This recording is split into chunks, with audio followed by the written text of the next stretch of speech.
नमस्कार दोस्तों, आज मैं आपको सुनाऊंगी राम जी ने भक्त के लिए बनाया भोजन की कहानी।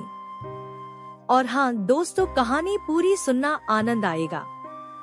बहुत साल पहले की बात है। एक आलसी लेकिन भोला भाला युवक था आनंद। दिन भर कोई काम नहीं करता, बस खाता ही रहता और सोए रहता। घर वालों ने कहा, चले जाओ, निकलो घर से, कोई काम धाम करते नहीं हो, बस पड़े रहते हो। वह घर से निकलकर यूं ही भटकते हुए एक आश्रम पहुंचा। वहां उसने देखा कि एक गुरुजी हैं। उनके शिष्य कोई काम नहीं करते, बस मंदिर की पूजा करते हैं। उसने मन में सोचा, यह बढ़िया है, कोई काम धाम नहीं, बस पूजा ही तो करना है। गुरुजी के पास जाकर पूछा, क्या मैं यहाँ रह सकता हूँ? गुरुजी बोले, हाँ हाँ, क्यों नहीं, लेकिन मैं कोई काम नहीं कर सकता हूँ। गुरुजी ने कहा, कोई काम नहीं करना है, बस पूजा करनी होगी। आनंद ने कहा, ठीक है, वह तो मैं कर लूंगा। अब आनंद महाराज के आश्रम में रहने लगा। ना कोई काम ना कोई धाम, बस सारा दिन खाते रहो और प्रभु भक्ति में भजन गाते रहो। महीना भर हो गया, फिर एक दिन आई एकादशी। उसने रसोई में जाकर देखा, खाने की कोई तैयारी नहीं। उसने गुरुजी से पूछा, आज खाना नहीं बनेगा क्या? गुरुजी ने कहा, नहीं, आज तो एकादशी है, तुम्हारा भी उपवास है। उसने कहा, नहीं, अगर हमने उपवास कर लिया तो कल का दिन ही नहीं देख पाएंगे हम नहीं कर सकते उपवास। हमें तो भूख लगती है, आपने पहले क्यों नहीं बताया? गुरुजी ने कहा, ठीक है, तुम ना करो उपवास, पर खाना भी तुम्हारे लिए कोई और नहीं बनाएगा, तुम खुद बना लो। मरता क्या न करता। गया रसोई में। गुरुजी फिर आए, देखो, अगर तुम खाना बना लो तो राम जी को भोग जरूर लगा लेना और नदी के उस पार जाकर बना लो भोजन। ठीक है। लकड़ी, आटा, तेल, घी, सब्जी लेकर आनंद महाराज चले गए। जैसा तैसा खाना भी बनाया। खाने लगा तो याद आया, गुरुजी ने कहा था कि राम जी को भोग लगाना है। भजन गाने लगा, आओ मेरे राम जी, भोग लगाओ जी। प्रभु राम आइए, श्री राम आइए, मेरे भोजन का भोग लगाइए। कोई न आया तो बेचैन हो गया कि यहाँ तो भूख लग रही है और राम जी आ ही नहीं रहे। भोला मानस जानता नहीं था कि प्रभु साक्षात तो आएंगे नहीं, पर गुरुजी की बात मानना जरूरी है। फिर उसने कहा, देखो प्रभु राम जी, मैं समझ गया कि आप क्यों नहीं आ रहे हैं। मैंने रूखा सूखा बनाया है और आपको तरमाल खाने की आदत है, इसलिए नहीं आ रहे हैं। तो सुनो प्रभु, आज वहाँ भी कुछ नहीं बना है, सब एकादशी बना रहे हैं। खाना हो तो यह भोग ही खा लो। श्री राम अपने भक्त की सरलता पर बड़े मुस्कुराए और माता सीता के साथ प्रकट हो गए। भक्त असमंजस में। गुरुजी ने तो कहा था कि राम जी आएंगे, पर यहाँ तो माता सीता भी आई है और मैंने तो भोजन बस 2 लोगों का बनाया है। चलो कोई बात नहीं, आज इन्हें ही खिला देते हैं। बोला, प्रभु मैं भूखा रह गया, लेकिन मुझे आप दोनों को देखकर बड़ा अच्छा लग रहा है, लेकिन अगली एकादशी पर ऐसा न करना, पहले बता देना कि कितने जन आ रहे हो, और हाँ, थोड़ा जल्दी आ जाना। राम जी उसकी बात पर बड़े मुदित हुए, प्रसाद ग्रहण करके चले गए।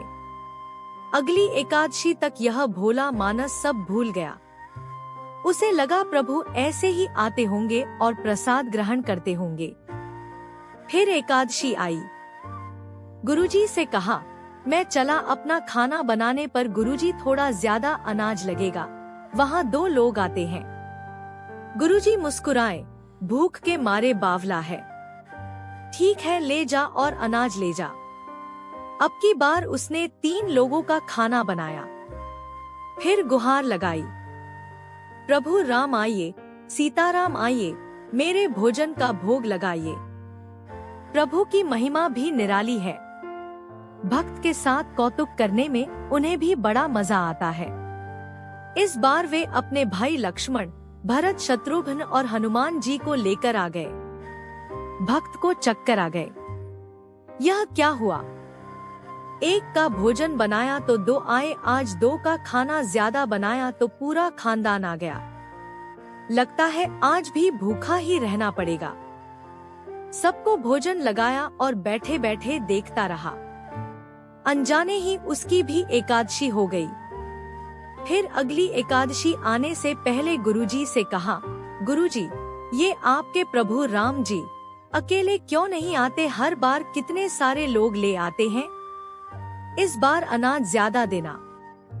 गुरुजी को लगा कहीं यह अनाज बेचता तो नहीं है, देखना पड़ेगा जाकर। भंडार में कहा, इसे जितना अनाज चाहिए दे दो, और छुपकर उसे देखने चल पड़े। इस बार आनंद ने सोचा, खाना पहले नहीं बनाऊंगा, पता नहीं कितने लोग आ जाएं। पहले बुला लेता हूँ, फिर बनाता हूँ। फिर आवाज लगाई, प्रभु राम आइए, श्री राम आइए, मेरे भोजन का भोग लगाइए। सारा राम दरबार मौजूद। इस बार तो हनुमान जी भी साथ आए, लेकिन यह क्या प्रसाद तो तैयार ही नहीं है। भक्त ठहरा भोला भाला, बोला, प्रभु इस बार मैंने खाना नहीं बनाया। प्रभु ने पूछा, क्यों? बोला, मुझे मिलेगा तो नहीं, फिर क्या फायदा बनाने का, आप ही बना लो और खुद ही खा लो। राम जी मुस्कुराए। सीता माता भी गदगद हो गई उसके मासूम जवाब से। लक्ष्मण जी बोले, क्या करें प्रभु? प्रभु बोले, भक्त की इच्छा है, पूरी तो करनी पड़ेगी। चलो लग जाओ काम से। लक्ष्मण जी ने लकड़ी उठाई, माता सीता आटा सानने लगी। भक्त एक तरफ बैठकर देखता रहा। माता सीता रसोई बना रही थी तो कई ऋषि मुनि, यक्ष, गंधर्व प्रसाद लेने आने लगे। इधर गुरुजी ने देखा खाना तो बना नहीं, भक्त एक कोने में बैठा है। पूछा, बेटा क्या बात है, खाना क्यों नहीं बनाया? बोला, अच्छा किया गुरुजी आप आ गए, देखिए कितने लोग आते हैं प्रभु के साथ। गुरुजी बोले, मुझे तो कुछ नहीं दिख रहा तुम्हारे और अनाज के सिवा।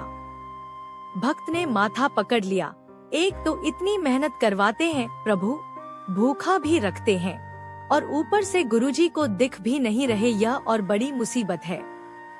प्रभु से कहा, आप गुरुजी को क्यों नहीं दिख रहे हैं? प्रभु बोले, मैं उन्हें नहीं दिख सकता। बोला, क्यों? वे तो बड़े पंडित हैं, ज्ञानी हैं, विद्वान हैं, उन्हें तो बहुत कुछ आता है, उनको क्यों नहीं दिखते आप?